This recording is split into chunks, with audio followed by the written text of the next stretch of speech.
Hey, good morning, LP Youth. I just wanted to share a quick devotion with you today. It's based on a conversation that Jesus has with his disciples in John chapter 16.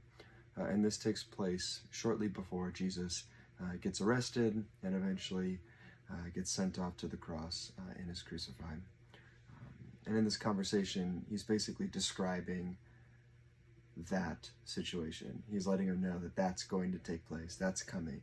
Like his time here on earth is coming to an end pretty shortly.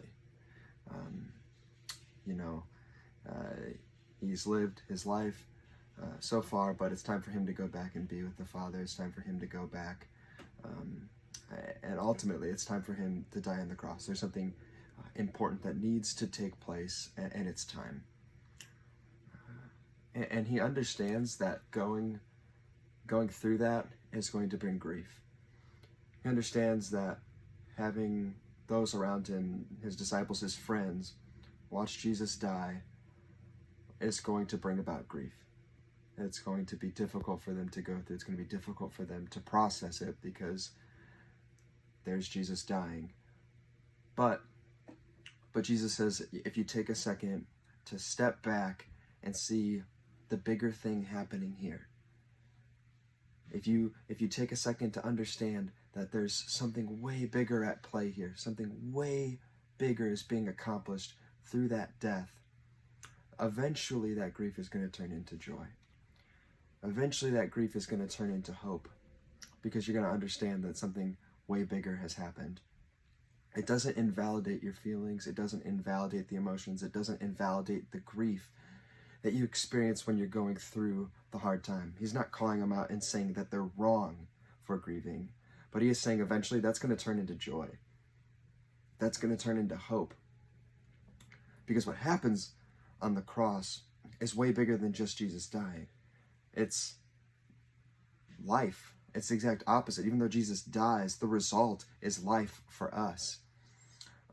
But Jesus ends the conversation basically trying to give that same type of hope and joy to the disciples, because he knows, as a result of living in a sinful, broken, and fallen world, like going through those tough times, going through the hardship is inevitable. It's going to happen.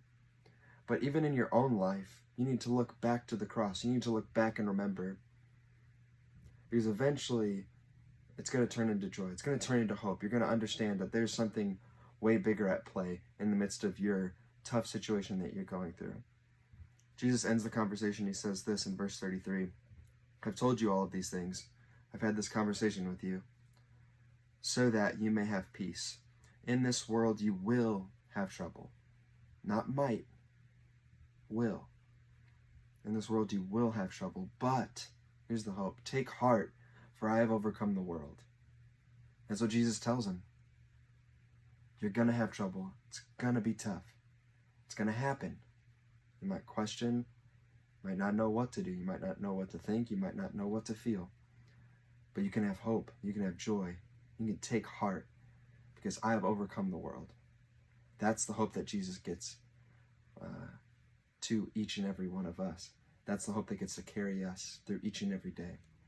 Jesus has overcome the world for us already. Hope you guys have a great week.